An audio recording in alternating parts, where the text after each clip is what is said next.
Hi everyone, this is my ball python Veda. You might be wondering, why does this girl have a snake? To answer that question, snake keeping is one of my favorite activities slash hobbies to participate in.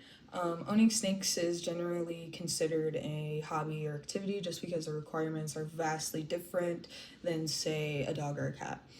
So for snakes, they're extremely cost effective. They also allow certain freedoms that you wouldn't necessarily get with, say, a dog or a cat.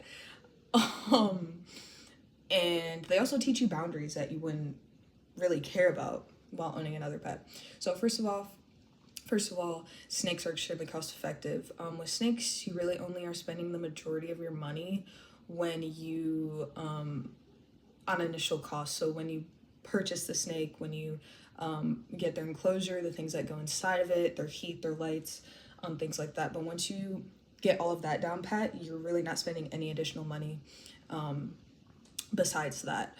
Another factor that goes into that is their food. So with her, she only eats once every 2 weeks. It really depends on the size and age of your snake, but with a snake about this big and her age, she's eating once every 2 weeks. And they also require a certain size of rat, depending on how big they are and how old they are. So with her rats, she gets them frozen and then I just thaw them out, and those are about $5 a piece.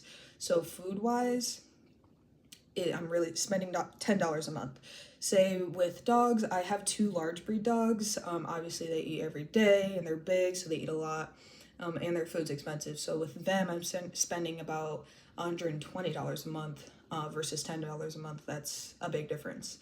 And you're also not spending any money on vets or anything like that. So again, with a dog or a cat, it's recommended that you get them neutered or spayed, and then they also need standard shots.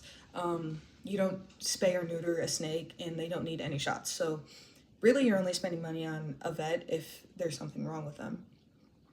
Secondly, snakes allow certain freedoms that you wouldn't normally get. So for example, you don't have to walk a snake. You should really never walk a snake. You don't have to take them outside.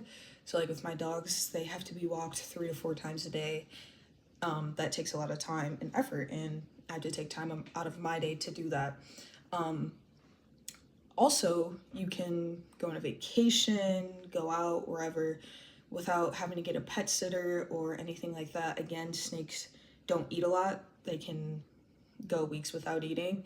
It's generally recommended that you feed them, say if you were before you leave for a week, but if you don't, they're not gonna die. They'll be perfectly fine. And they're also solitary creatures, so you don't have to worry about leaving them alone.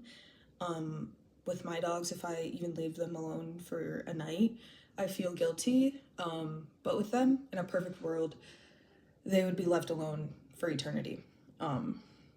So you don't have to worry about any of that.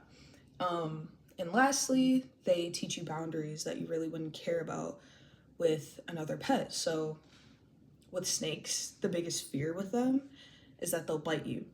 Obviously, as you can see, she hasn't tried to bite me one time. She's a ball python, which is the most like docile species of snake, the chillest species of snake that you could get. But she does have teeth, so she can bite. So obviously you want to prevent that.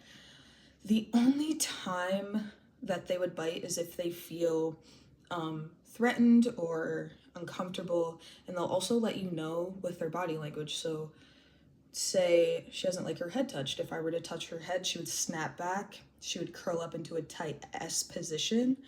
And then that's the position that they make before they strike. So even when they're eating, they curl up into that position. So you really have to respect their boundaries on that one, so you don't get bit. They also are not inherently loving creatures, so really they don't feel love like a dog or a cat does. They really just tolerate things. So with her, she doesn't necessarily like to be held. She will tolerate it, but she's not gonna come out and jump into my arms when I open up her enclosure. She will just tolerate it. So that's something that you have to respect, or again, if you don't respect their boundaries, they'll bite you, which is what we don't want. And they also, again, they're solitary animals, so they like being alone. In a perfect world, she could be left alone for the rest of her life and she would be perfectly fine. So you have to respect what they have going on. Again, they're not inherently loving creatures and they will bite you out of fear. So to prevent that, you have to respect their space and their boundaries.